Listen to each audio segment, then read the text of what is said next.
मैं एक हसीन लड़की थी और अपने घर में अकेली रहती थी। एक दिन एक 15 साल का लड़का मेरे पास आया और मुझसे एक ऐसी ख्वाहिश की जिसे सुनकर मेरी जान निकल गई। मैंने कभी सोचा नहीं था कि इतना छोटा बच्चा इतनी बेबाकी से यह ख्वाहिश जाहिर करेगा। पर क्या करती, मैं हसीन थी और मुझे पैसों की बहुत जरूरत थी। मैंने सोचा कि यह बच्चा मेरा क्या बिगाड़ लेगा, ज्यादा से ज्यादा 5-7 मिनट ही टिक सकेगा। फिर मेरा तो दोनों तरफ से फायदा था। यही सोचकर मैंने उसकी बात मान ली कि वह अपनी ख्वाहिश पूरी कर ले। लेकिन जिसे मैंने बच्चा समझकर इजाजत दी थी, उसने तो पूरी रात ही मेरी चीखें निकाली। दोस्तों, आपसे हाथ जोड़कर विनती है कि मेरी चैनल को सब्सक्राइब जरूर कीजिए। वीडियो में लास्ट तक बने रहिए, बहुत ज्यादा मजा आने वाला है। तो चलिए कहानी शुरू करते हैं। मेरी उम्र 30 साल थी, लेकिन मैं अपनी उम्र से कहीं ज्यादा छोटी लगती थी। मुझे पैसों की बहुत ज्यादा जरूरत रहती थी, लेकिन कोई तरीका समझ नहीं आता था। क्योंकि मेरा शौहर बीमार रहता था, एक दिन मैं घर में अकेली थी और बिना दुपट्टे के ही काम कर रही थी जब वह 15 साल का लड़का हमारे घर में आया। जिन नजरों से वह मुझे देख रहा था, मुझे समझ आ गया था कि वह क्या चाहता है। सलाम दुआ करने के बाद उसने कहा, मैडम, मैं तन्हा हूं और अकेले ही आपसे मामला तय करना चाहता हूं। एक बार देकर देखें, मैं आपको शर्मिंदा नहीं करूंगा, बल्कि आपकी जरूरत पर पूरा खरा उतरूंगा। मैंने सर से पांव तक उसे देखा। कद काठी में वह बेहतर था, लेकिन उम्र में छोटा था। मैंने उससे माफी मांगी और कहा, मैं तुम्हारे साथ इस तरह का कोई मामला तय नहीं कर सकती। तुम अभी छोटे हो और मुझे नहीं लगता कि इन बातों के लिए तुम्हारी उम्र है। वह मुस्कुराकर कहने लगा, दीदी, मेरा 5 साल का तजुर्बा है। मैं 10 साल का था, तब से यही काम कर रहा हूं। मेरे आगे पीछे कोई नहीं है। मैं अकेला ही अपने काम में माहिर हूं। आप मुझ पर भरोसा करें, आपको पछताना नहीं पड़ेगा, बल्कि आप अपने इस फैसले पर खुश होंगी। इस बार मैं वाकई हैरान हुई। वह बच्चा अकेला कैसे, यह सब कह रहा था। मैंने उससे पूछा, तुम्हारे माँ बाप कहाँ हैं? वह कहने लगा, मैं तन्हा हूं। तुमसे पहले मैं यहाँ वहां की ठोकरें खाता था, फिर मैंने यही वाला काम शुरू किया और काम चल पड़ा। अब मैं काम बढ़ाना चाहता हूँ, इसलिए आपसे बात करने आया हूँ। अगर आप मेरा साथ देंगे तो मैं आपके भी बहुत काम आऊंगा। उसकी आखिरी बात सुनकर मैं चौंक गई थी। मुझे वाकई किसी ऐसे बच्चे की जरूरत थी जो ऊपर के कामकाज कर देता, और वह खुद से ही मुझे यह ऑफर कर रहा था। फिर दूसरी बात यह थी कि उसके साथ मामला तय करने पर मुझे हर महीने रकम भी मिल जाती, जिससे मेरा गुजारा आसानी से हो जाता। मगर फिर यह ख्याल भी आया कि अगर यह वक्त पर मुझे पैसे ना दे सका तो मेरे लिए मुश्किल हो जाएगी। खैर, वह 15 साल का था और मैं आसानी से उसे अपनी हर बात मनवा सकती थी। इसलिए अपना फायदा देखकर मैंने मामला पक्का किया, क्योंकि मैं भी अकेली थी। मैंने घर के साथ दुकान उसे किराए पर दे दी। उसका नाम आदित्य था और कहने लगा कि दीदी, मैं रिहाइश भी दुकान में ही रखूंगा, क्योंकि मेरे आगे पीछे कोई नहीं है।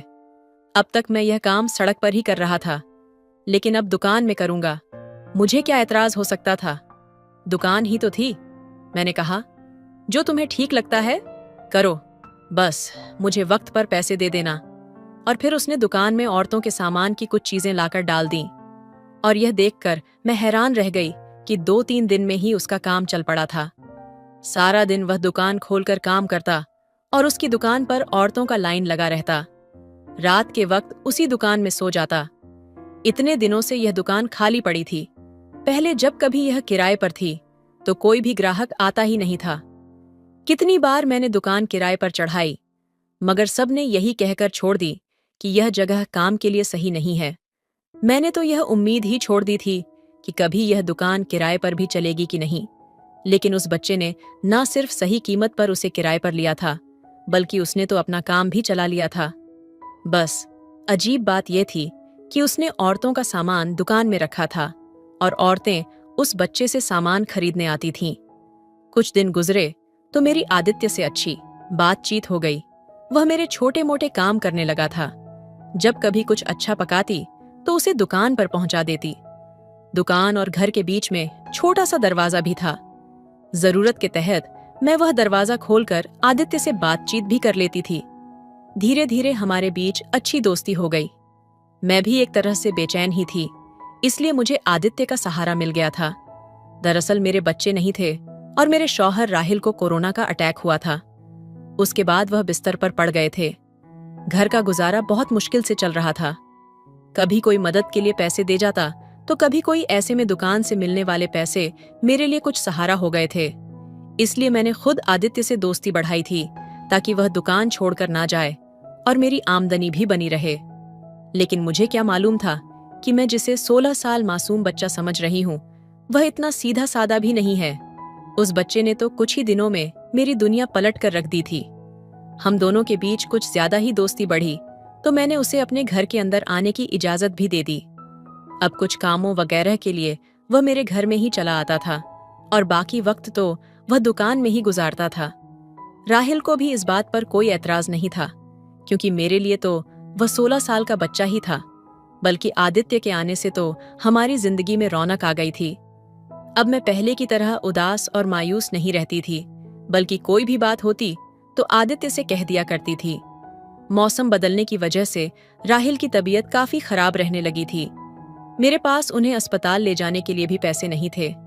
एक दिन ऐसे ही मेरी आंखों में आंसू आने लगे। आदित्य ने मुझे देखा तो पूछने लगा, दीदी क्या बात है, क्यों रो रही हो? मैंने उसे बताया कि राहिल को अस्पताल लेकर जाना है।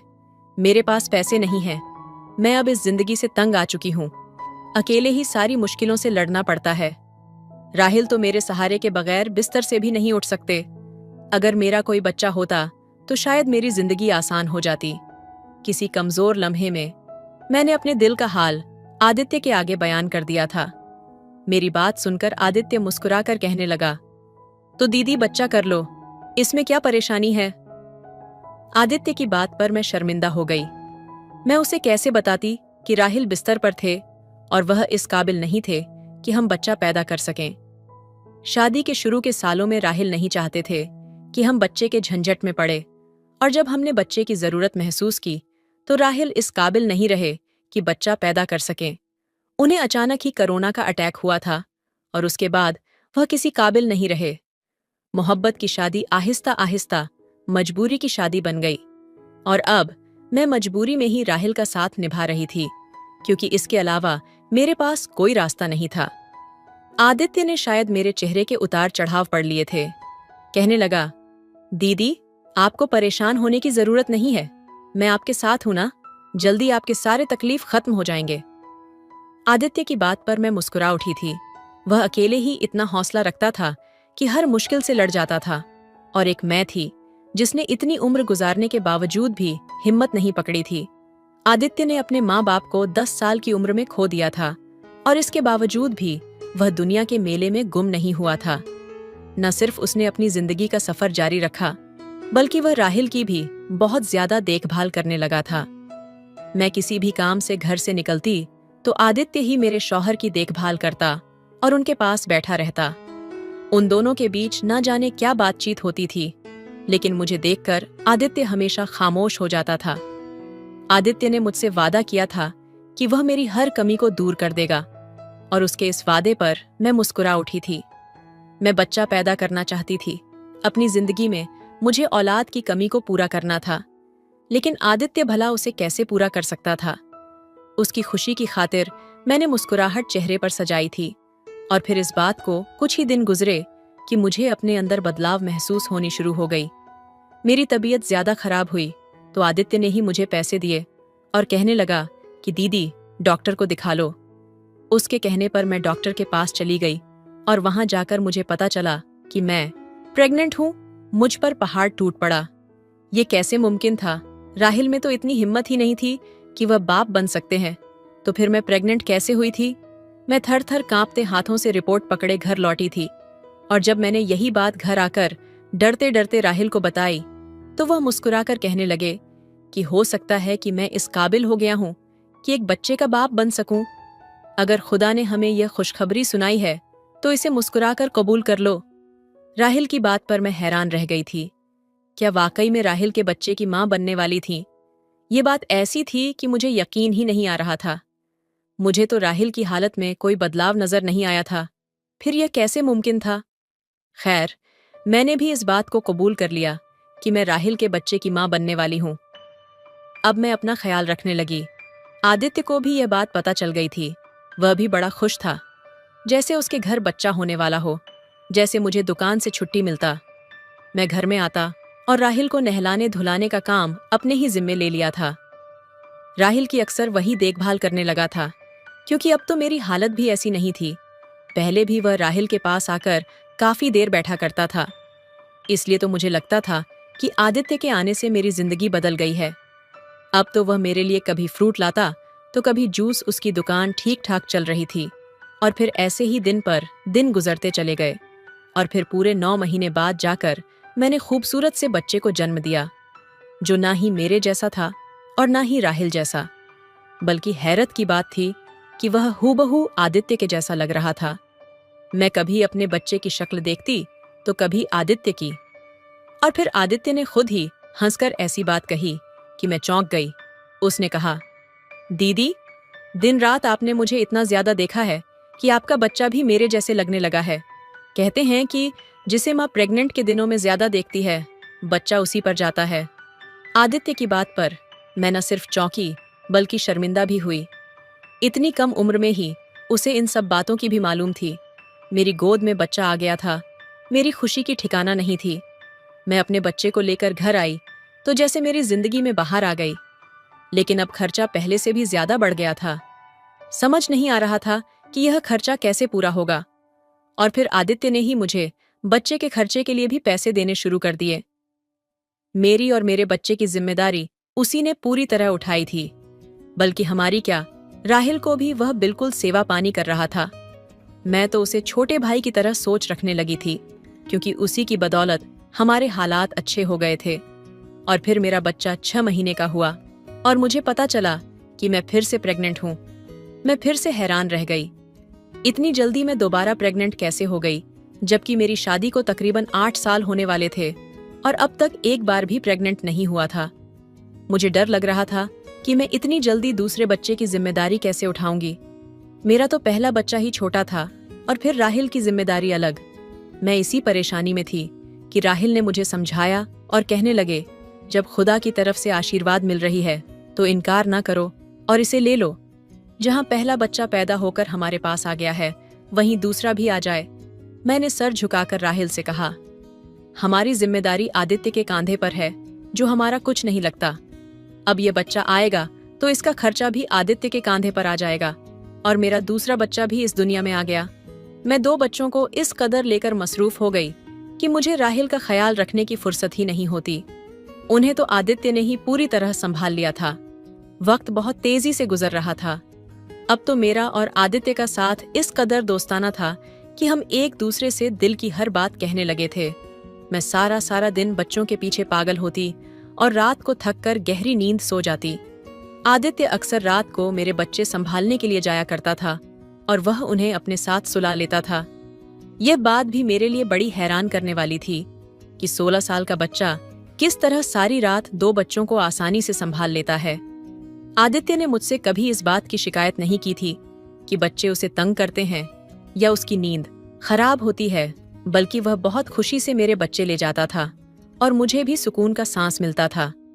हर तरह की जिम्मेदारी आदित्य ने ही उठा ली थी, चाहे वह मेरे कपड़ों की हो या बच्चों की। कम उम्र में ही वह हमारा पूरा घर चला रहा था।